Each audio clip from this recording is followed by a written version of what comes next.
Now in this session we are going to discuss some numericals which are based on the Wallace, Charles, Avogadro's and Gay-Lussac's law. ठीक. So first question, you can say you can just guess कि कौन से law पे ये based है. If we have a 10 decimetre cube, अब decimetre cube किसके लिए यूज होता है? वॉल्यूम के लिए. ठीक है. 10 decimetre cube of hydrogen under 1 bar pressure. So pressure is 1 bar and are contained in a cylinder. हमारे पास एक क्या है? सिलेंडर है. ठीक है, जिसके अंदर हाइड्रोजन फिल करी हुई है. ठीक. अब इस हाइड्रोजन पे एक मूवेबल पिस्टन लगा हुआ है. This is the piston. ठीक है. अब प्रेशर कितना है इसका? 1 बार और वॉल्यूम कितना है इसमें? 10 डेसीमीटर क्यूब. अब हम जो पिस्टन है वो मूवेबल है, तो हम पिस्टन को तब तक मूव करेंगे until same mass of gas, यानी कि जितना मास इस गैस का रहा होगा उतना ही मास इतने वॉल्यूम ऑफ जो गैस है वो उसे ऑक्युपाई ना कर ले. तो फाइंड क्या करना है हमें इसमें? प्रेशर. अब गिवन क्या क्या है हमें? वॉल्यूम गिवन है V1, प्रेशर गिवन है P1, वॉल्यूम गिवन है V2. फाइंड क्या करना है हमें? P2. ठीक है. सो बॉयल्स लॉ क्या कह रहा है? बॉयल्स लॉ हमें बता रहा है अब यहाँ पे हम क्या कर रहे हैं? प्रेशर इंक्रीज कर रहे हैं. प्रेशर इंक्रीज करके कितना वॉल्यूम होगा? Reduce 2 decimetre. 10 से सीधा 2 डेसीमीटर आ गया. ठीक है. तो अगर वॉल्यूम इतना डिक्रीज हुआ है तो हमें अबाउट हम कह सकते हैं कि कितना प्रेशर हमने उस पर अप्लाई कर दिया उस सिलेंडर के ऊपर. सो अब जो हमारा अकॉर्डिंग टू बॉयल्स लॉ के अकॉर्डिंग क्या था? P1 upon V1 is equals to P2 upon, अच्छा इधर कुछ स्पेस की प्रॉब्लम हो जाएगी. P1 upon V1 is equals to P2 upon V2. ठीक है. अब P1 कितना है? P1 is equals to 1 bar, then V1 is equals to 10 decimetre cube. तो 1 अपॉन 10. ठीक है. फाइंड क्या करना है हमें? P2 और दूसरा वॉल्यूम हमें V2 कितना गिवन है? 2 डेसीमीटर क्यूब. तो ये आ जाएगा 2 डेसीमीटर क्यूब. ठीक. सो यहाँ से हम क्या फाइंड कर सकते हैं? Pressure P, you can say we find the pressure P2.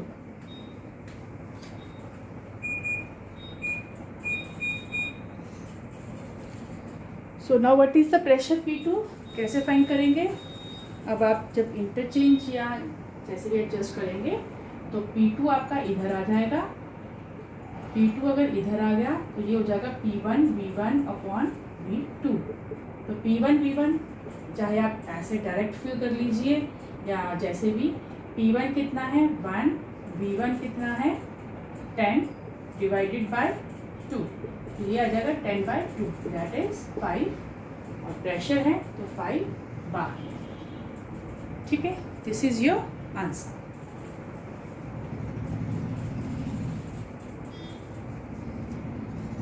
This is the solution.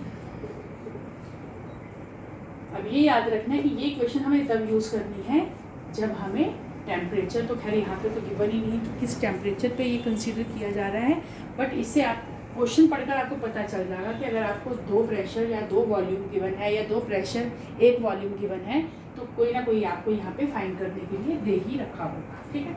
Next question है, a human adult breathe in approximation of इतने वॉल्यूम. कि नॉर्मल जो ह्यूमन बीइंग है वो इतना वॉल्यूम ऑफ एयर को 1 बार प्रेशर पे क्या करता है? ब्रीथ करता है. ठीक. अब हमारे पास एक टैंक है, उस टैंक में इतने वॉल्यूम ऑफ गैस इतने प्रेशर पे होल्ड है. तो ये टैंक ह्यूमन बीइंग को मैक्सिमम कितनी ब्रीथ प्रोवाइड या सप्लाई कर सकता है? टेम्परेचर अब यहाँ पे कांस्टेंट है तो अगेन ये हमारे लिए क्या है? Boyle's law. ठीक. अब क्योंकि हमारा ये तो अप्रॉक्सीमेशन है, ये एग्जैक्ट या एब्सोल्यूट वैल्यू नहीं है, तो यहाँ पे हमारे पास सबसे पहले P1 क्या आएगा? V1 तो हमारा होगा 100 डेसीमीटर क्यूब. अब मैंने V1 इसे क्यों लिया? क्योंकि हमें हाउ मैनी ब्रीथ, क्योंकि हमें tank how many breath tank will supply. तो हमें टैंक से कंपेयर करना है, क्योंकि ह्यूमन ब्रीथ क्या है, ये अप्रॉक्सीमेट है, एग्जैक्ट ब्रीथ नहीं है, या एग्जैक्ट वॉल्यूम नहीं है। तो this is the volume V1 और प्रेशर क्या है आपका P1, दैट इज 200 बार। ठीक, अब ये आपका V1, ये आपका P1, then your P2 is given as 1 bar. तो फाइंड क्या करना है हमें, V2। फाइन, तो फिर हम इक्वेशन लगाएं ऐसे ही, दैट इज P1 अपॉन, अब हमें फाइंड यही से हम देख लेते हैं इसी इक्वेशन से, बार बार क्या लिखूं, V2 हमें फाइंड करना है। तो V2 फाइंड करने के लिए I write V2 here, then P2 into V1 upon P1, ऐसे ही होगा। ठीक है, बाय इंटरचेंजिंग दिस इक्वेशन।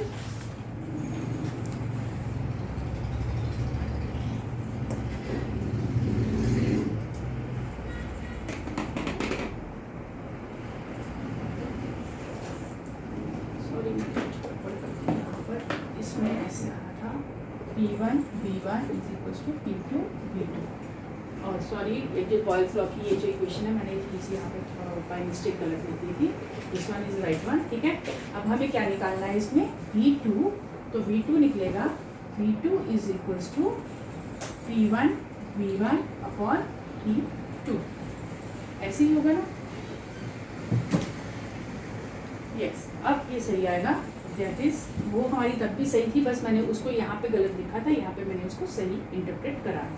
ठीक है, सो अब V2 निकालना है, तो P1 हमारा कितना है यहाँ पे, P1 is 200 bar into V1 100 decimetre cube divided by 1 बार, बार से बार कट गया, ये कितना आ जाएगा 2000 डेसीमीटर क्यूब, ये क्या आ गया हमारा वॉल्यूम। ठीक है, अब हमें जो गिवन वॉल्यूम है वो कितना है, इतना।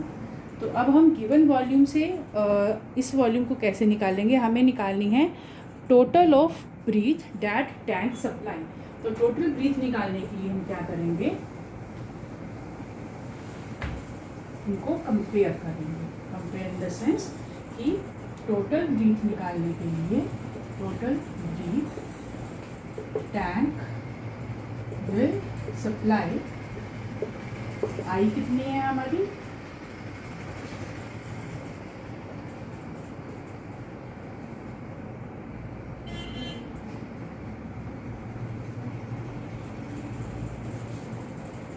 आई कितनी है हमारी, जो वॉल्यूम जो हमारा निकला है that is this decimetre cube, और जो हमारा अप्रॉक्सीमेशन में कितना है दैट इज 0.50 डेसीमीटर क्यूब। इससे ये कट गया, डेसिमल हटाएंगे, 100 ऊपर गया। ठीक है, यहाँ से डेसिमल हट गया, 0 से 0 40, तो ये आ जाएगा आपका 4000,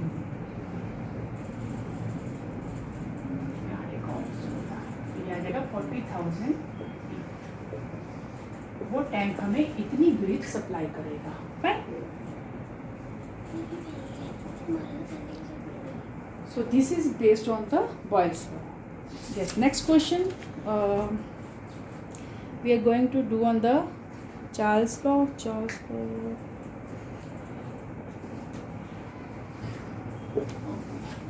Now next question is, a sample of a helium gas, a sample of helium gas has a volume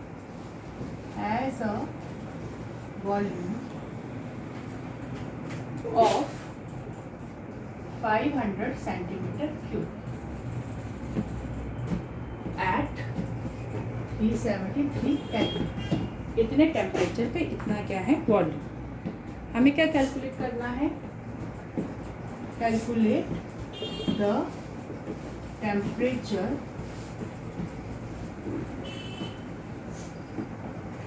at which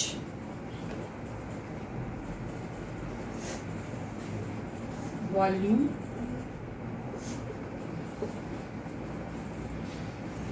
become 260 centimetre cube. और यहाँ पे अब क्या है, एज्यूम प्रेशर इज कांस्टेंट। अब यहाँ अगर प्रेशर कांस्टेंट है तो यहाँ पे हमारी क्या टर्म लगेगी, वॉल्यूम और टेम्परेचर की, that is V1 upon T1 equals to V2 upon T2। ठीक है, अब ये एग्जैक्ट है क्योंकि ये हमारे डायरेक्ट रिलेशनशिप की टर्म है। ठीक है, सो अब हमें निकालना क्या है यहाँ पे, टेम्परेचर, दैट इज हमें यहाँ पे गिवन क्या है, वॉल्यूम V1 गिवन है, that is 500 centimetre cube, temperature हमारा 373 केल्विन, वॉल्यूम V2 कितना है 260 सेंटीमीटर क्यूब, और हमारा टेम्परेचर हमें ये फाइंड करना है। ठीक है, तो टेम्परेचर T2 फाइंड करना है, T2 को हम इधर रख लेंगे, तो ये आ जाएगा हमारा V2 into T1, V2 into T1 divided by V1। तो अब ये क्या कंडीशंस है, V1 हमारा V2 कितना था, V2 is this 260 centimetre cube, temperature आपका कितना है 373 डिवाइडेड बाय 500 सेंटीमीटर क्यूब। जब हम इसको क्या करेंगे, डिवाइड करेंगे, 0 से 0 कट गया। अब आप इसको डायरेक्टली मल्टीप्लाई करके जो भी आपका आंसर आएगा, आई हैव नो कैलकुलेटर, सो मैं इसको करूँ तो ये आ जाएगा 373 26 18